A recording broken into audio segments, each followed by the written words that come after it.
Good afternoon from the Indiana State Department of Health. I'm Sarah Kiefer, the Deaf Education Coordinator at the Center for Deaf and Hard of Hearing Education.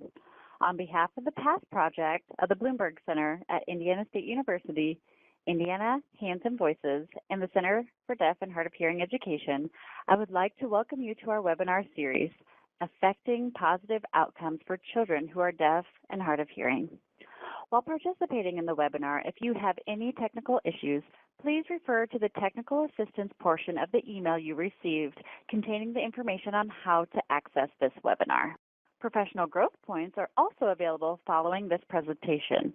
In order to receive a certificate, you will need to participate in the entire presentation and complete the evaluation immediately following.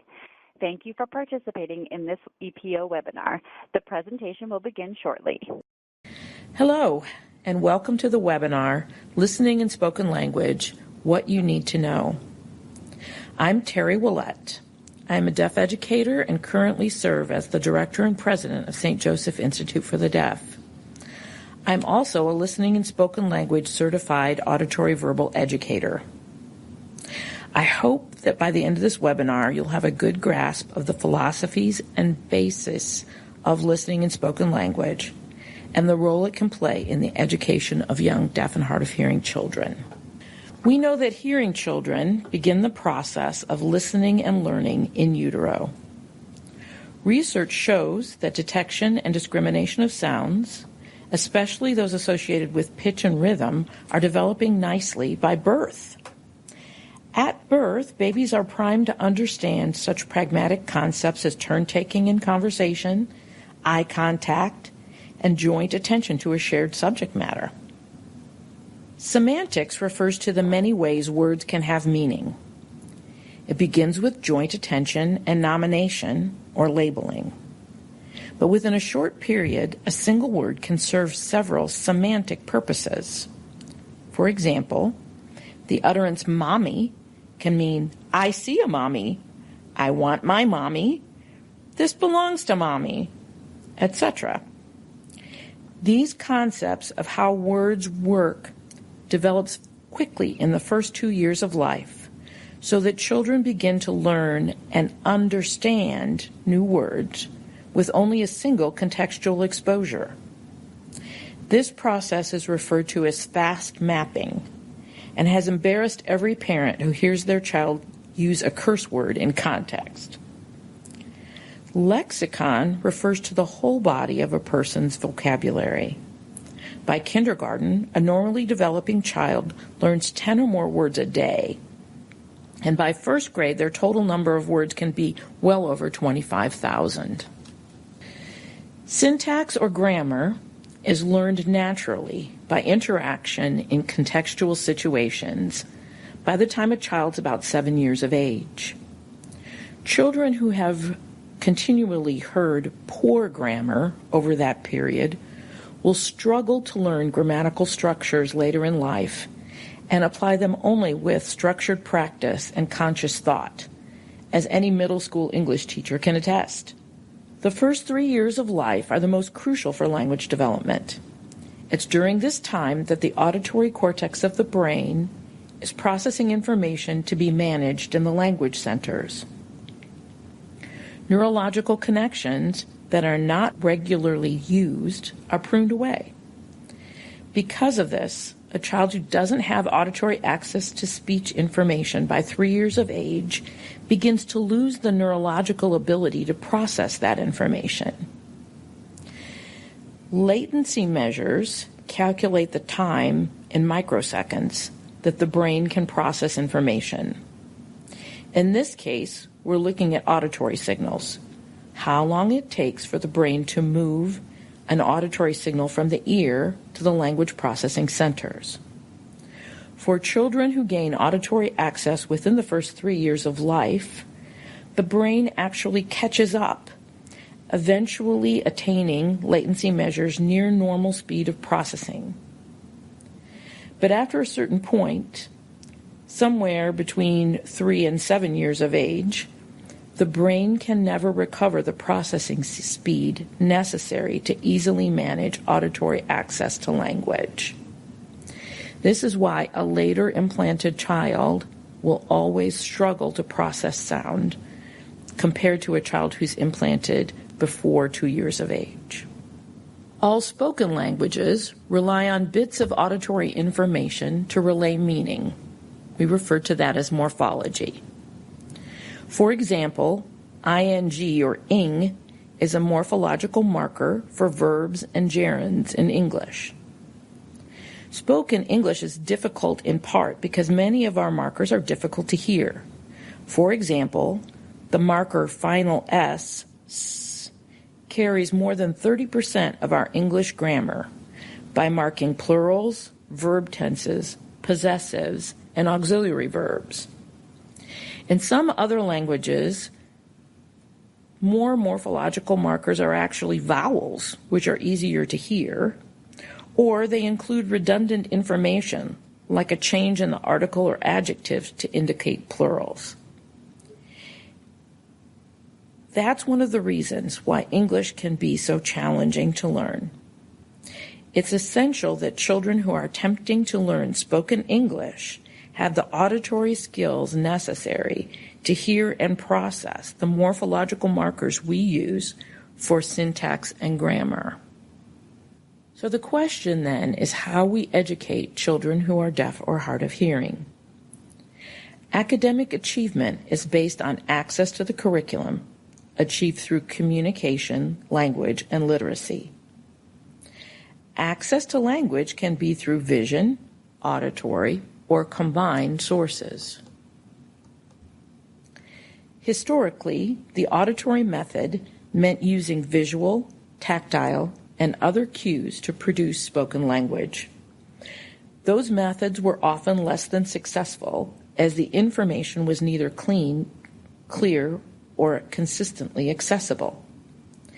However, with our current access to early effective amplification, children can develop auditory skills within nearly normal ranges, certainly adequate to process spoken language, without relying on those older techniques. And subsequently, their outcomes are much better than we used to expect, in both the short and long term. This approach to using audition to develop spoken language is now called Listening and Spoken Language, or LSL. Listening and spoken language began with auditory verbal therapy, philosophy, and certification. However, maintaining the certification process proved to be expensive and difficult. Eventually, the governing body, Auditory Verbal International, was absorbed into the Alexander Graham Bell Academy. The certification became more widely available and is now termed Listening and Spoken Language Specialist, Certified Auditory Verbal Therapist, or Certified Auditory Verbal Educator. Now, utilizing ASL as a visual language for communication and instruction can also provide a rich and complete language model. Families and school districts who choose to use to communicate primarily through American Sign Language need to provide for full-time access to ASL in social and instructional situations and highly qualified instruction that addresses the differences in syntax, semantics, and phonology between ASL and written English. The goal for children who are learning through listening and spoken language is for them to utilize the language-rich world around them to learn vocabulary and expand syntax through overhearing as well as through direct conversation and instruction, so that they can become lifelong learners of language. They can learn to advocate for their own auditory needs to improve their access in the classroom and in social situations. And they can function well in the modern American classroom, requiring both small group interactions as well as large group instruction. Let's talk a little bit about listening and spoken language philosophy. Because the richest and most accurate English language information is delivered through auditory information, we want to use that if possible. Auditory access through digital hearing aids, bone conduction devices, or cochlear implants allows synchronous development of auditory skills with all aspects of language, as well as other aspects of child development. Combining the sciences of audiology, language development, and speech acoustics with child development allow us to support the growing child by monitoring and improving their access to the speech signal around them and coordinate that information with their daily experience. What we know. Recently published research has helped inform us about the possibilities regarding spoken language development. The longitudinal outcomes of children with hearing loss, or the LOCHI study in Australia, and the outcome of children with hearing loss, OCHL study, through the National Institute of Health in the United States, have indicated that age-appropriate spoken language is a likely outcome if children start early and get appropriate support. These studies are available in multiple online sources, and a synopsis is available through hearingfirst.org. Early access is essential to develop the auditory cortex. It's essential to the development of spoken language. Research indicates that children who use both auditory and visual methods simultaneously do not make the same progress, though it's hard to determine the cause and effect of that research. However, it is important to focus on the main desired outcome. Few families can dedicate the resources to pursue two languages at the same time, especially if one is not their native tongue. Families should definitely have support to follow the language of their choice and can choose more than one language, but they should realize that they risk losing something by dividing their efforts. So having that information, how do we educate children who are deaf and hard of hearing? To begin with, JCIH and EDI recommendations state that our goal is to have children identified with a hearing loss or referred by 1 month of age, diagnosed by 3 months with amplification within a month of that diagnosis, and in qualified therapy by 6 months of age. For children pursuing listening and spoken language, we're seeking to impact how they format their sound reality, their perception of speech sounds. It's our job as professionals to manage how they access that acoustic information so that they can continue to build their perception of sound and speech as their cognitive perceptions develop. If you compare it to visual perception, we don't expect babies to discriminate letter shapes. We start with a few basic shapes that differ rather grossly, like circles and triangles, and gradually build to the alphabet. Discrimination of the letters B and D come at the very last because they are so similar. We have to format the auditory world in the same way to build on grosser discrimination and gradually shape it to more difficult auditory perception tasks over time. To be most effective, listening and spoken language techniques need to be used in all environments. Starting early with strong family participation is best and can result in a normal spoken language before 3 years of age.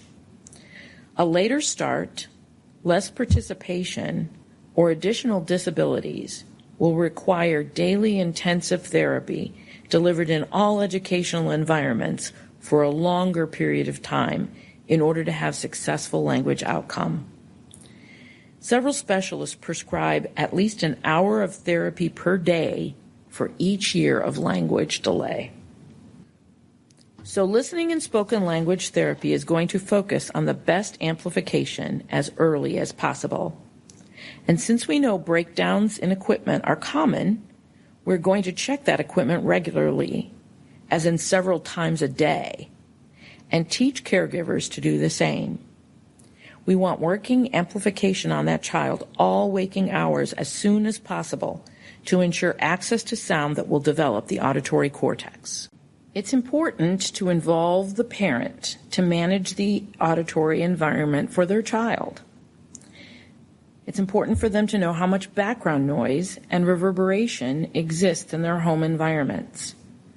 For example, older homes can have high ceilings and hard floors that cause a lot of reverberation. And families that leave their television sets running all day can risk a good deal of background noise. They also need to be aware of how far they are from their child when they speak. That's what we call the speech bubble. It refers to being within 3 feet of the child's amplification while speaking to ensure that the child gets a clean and clear language signal, exposing them to the language of information we're delivering. For speech outside of that bubble, we risk the child missing parts of the information. And they also need to know how clear and consistent their language models are and improve those language models as their child builds new listening skills. Again, they must be wearing the amplification all waking hours. Families need to understand how to guide their children through developing language from listening. Resources such as the Auditory Learning Guide or Little Ears can help professionals guide families to understand the progression of presenting new language with auditory contrast first. In other words, sounds that are remarkably different, and gradually building to more complex differences. Good listening and spoken language therapy coaches the caregivers to model language in all environments and deliver a clear auditory signal. What you hear is what you say is a standard principle of listening and spoken language.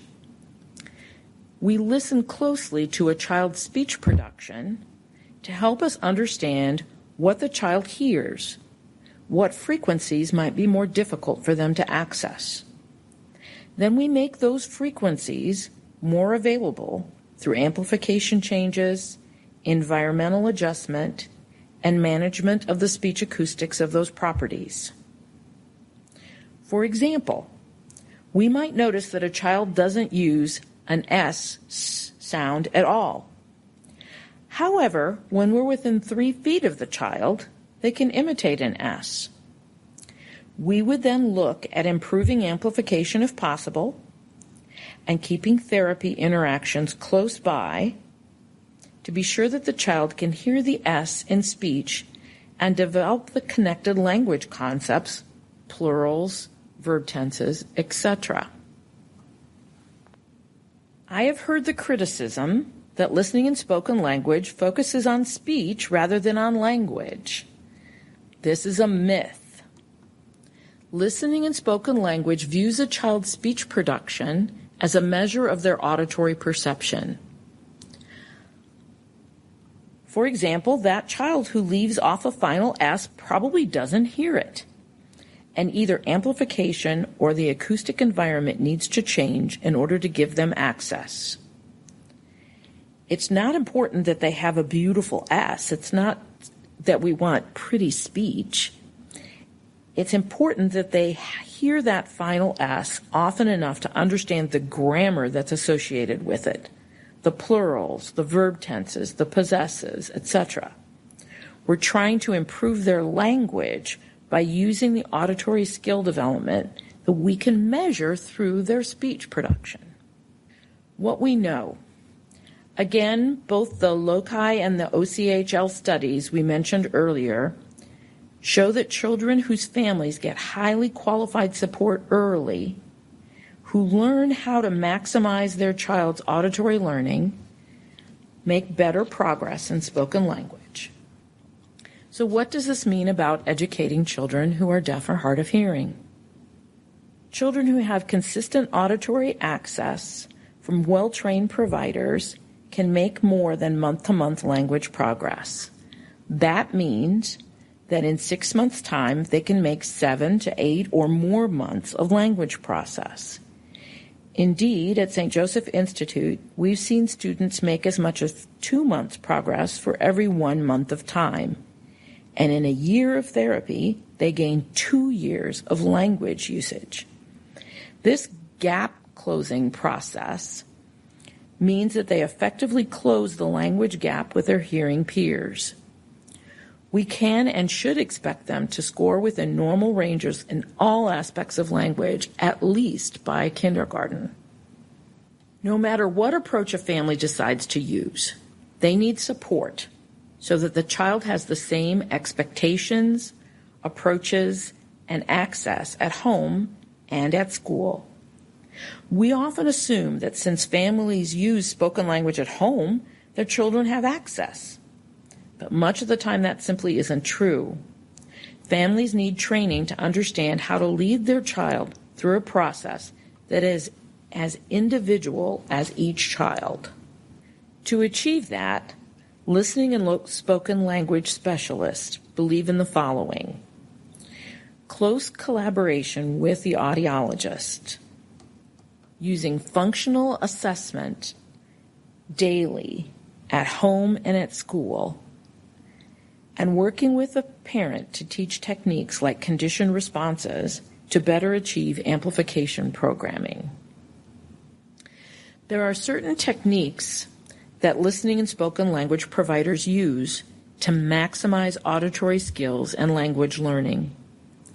These skills are difficult to learn from a book, as they need interactive experience to develop. Listening and spoken language providers use that coaching time we referenced earlier to help caregivers understand the techniques and apply them. They're not methods that are typically applied in general speech therapy or education. We'll introduce a couple of those examples here. One example is the technique of auditory first. Here the adult purposefully withholds the visual cue, a picture or a toy, until they have provided the auditory information first.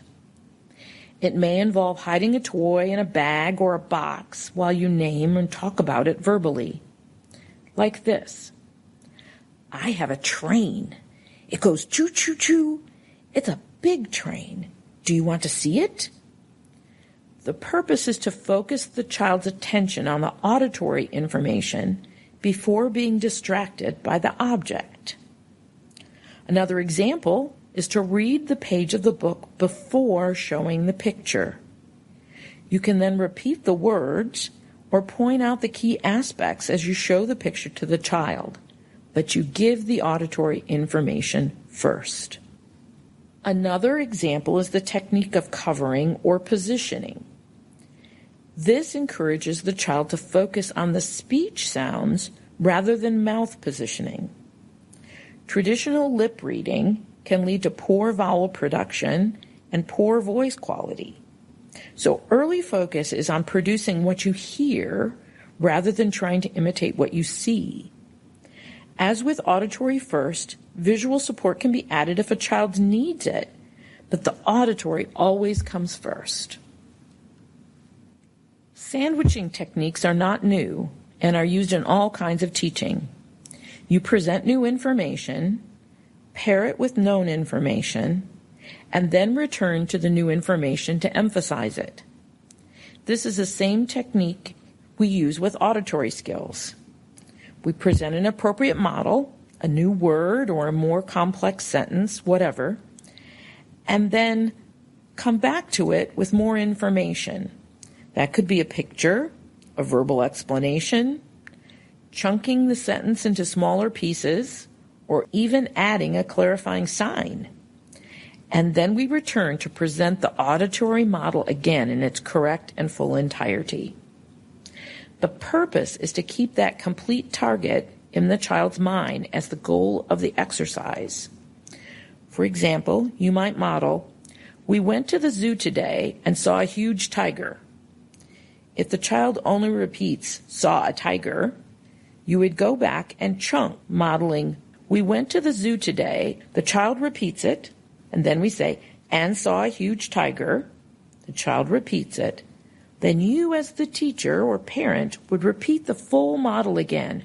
Right, we went to the zoo today and saw a huge tiger. This is how you build the auditory memory and compound complex language processing necessary for higher language. There's a very specific group of speech sounds that are used as labels for beginning listeners. They are called learning to listen sounds. As children first learn to hear the differences between very gross speech sounds, like ah versus ooh, or s versus ba, ba, ba, we use those sounds as labels for common objects. This helps start the labeling or nomination process with sounds that are easy to distinguish. So we attach ah to an airplane, ooh to a cow, as in moo, s to a snake, and ba ba ba to a bus. You can hear that ah is much easier to distinguish than the full word airplane, and s easier to make than the full word snake.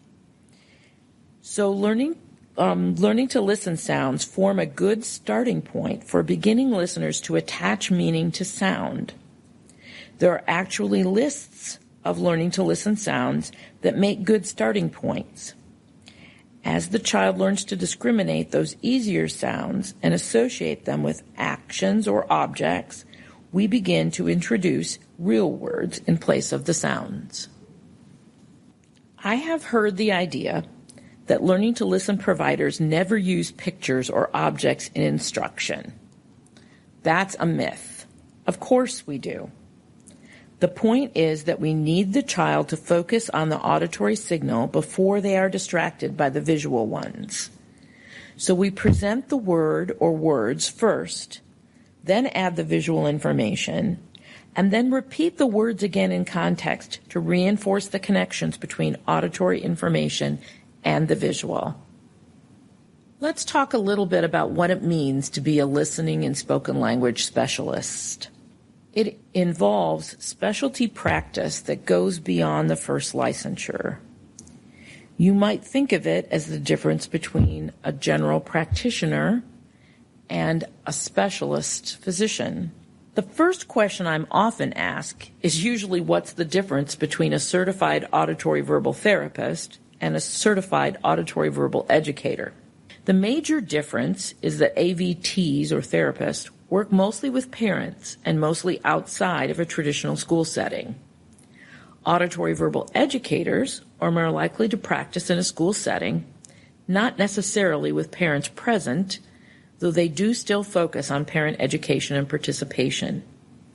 The other aspects of philosophy and practice are virtually identical. Simply speaking, listening and spoken language is using in-depth knowledge of audiology, amplification, and speech acoustics to make speech accessible to a child long enough and frequently enough to develop the understanding and use of the grammar, syntax, and semantics of spoken language.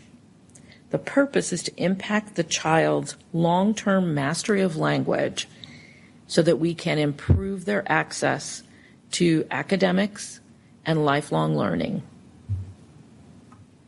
Listening and spoken language specialists must combine information from these 9 fields of study to effectively lead the child and family through listening and spoken language development. These include child development, parent coaching and adult learning, audiology, amplification, auditory functioning, general language development, speech or articulation, literacy, and general education practice. A professional must demonstrate knowledge and proficiency in all 9 of these areas in order to complete certification. Listening and spoken language professionals must combine knowledge of all areas with skills in applying the techniques appropriately and consistently, creating an acoustic environment and activities that maximize a child's opportunity to access speech and learn spoken language within a delivery that promotes coaching of parents and other professionals. It's a complex process that involves a lot of collaboration and integration. Listening and spoken language specialists can practice in one-on-one therapy, through group therapy, through one-on-one instruction, or through classroom instruction. In order to become a listening and spoken language specialist, you begin the process with full licensure in one of three areas. In the United States, this means you must hold a Doctor of Audiology degree, a master's degree in speech-language pathology, or a bachelor's degree or higher in deaf education. The certification then requires that you go beyond those significant skills to master specialty skills as well. It requires 80 hours of continuing education post-degree within the 9 domains. Professional experience of at least 900 hours over a 3 to 5 year time period, working specifically with deaf and hard of hearing children who are using listening and spoken language. And it's required that 20 of those hours are mentored to ensure full mastery and integration of the knowledge and techniques. Finally, you must pass a significant praxis exam to earn listening and spoken language certification. Clearly, this is not for everyone, but a certified specialist has proven that they have the knowledge and skills to support families and school districts. Listening and spoken language must begin with a child as early as possible, be addressed across all environments of their lives, with intensive, comprehensive intervention that targets closing the language gap between a deaf and hard of hearing child and their hearing peers. If done well, it need not continue this intensive approach throughout their lives, because by the time they're 5 or 6 years of age, they have been able to grasp how to be individual, lifelong language learner. Another misperception is that listening and spoken language specialists never sign. I have heard professionals say this frequently. I can't be a listening and spoken language specialist because I sign. Listening and spoken language specialists are working to maximize the child's auditory perception and how they can utilize that perception in communication. For most children, this implies using auditory information exclusively. But for some children, especially those who are bilingual or have significant additional concerns or have prior knowledge of sign language, a listening and spoken language specialist can work with the family to incorporate sign, especially expressively, into a listening and spoken language approach. We wouldn't necessarily call it listening and spoken language therapy in that case, but we can do it in our practice if we feel it's in the best interest of the child and if we have the skills to incorporate it well. I know many listening and spoken language specialists who sign proficiently. If you are interested in pursuing more training in listening and spoken language or eventually certification, there are master's degrees that incorporate LSL available through several universities and online through Utah State University, which has OSEP funding support. HearingFirst.org also has a professional track for training, mentoring, and obtaining CEUs. The Alexander Graham Bell Association, which sponsors the certification, also sponsors listening and spoken language conferences and workshops nationally and internationally. Here in Indiana, we have the Listening and Spoken Language Conference, sponsored by Hear Indiana. St. Joseph Institute offers a hands-on webinar and workshop every year called Reality AV. Observations and some instruction is also available directly at St. Joseph Institute. Other resources like Audiology Online and those offered by the cochlear implant companies can also be beneficial. Thank you so much for participating in the Listening and Spoken Language What You Need to Know webinar. Please contact us at St. Joseph Institute if you have any questions or would like to learn more. This is Robin Toma, and I am the project coordinator for the PASS project. On behalf of Indiana Hands and Voices, the Center for Deaf and Hard of Hearing Education, and the PASS project, we want to thank the presenter. I realize that some of you may have questions regarding today's presentation. Due to time constraints, we ask that you share your questions in the space provided on the evaluation. The presenter will address each of these questions, and answers will be sent to all participants via email.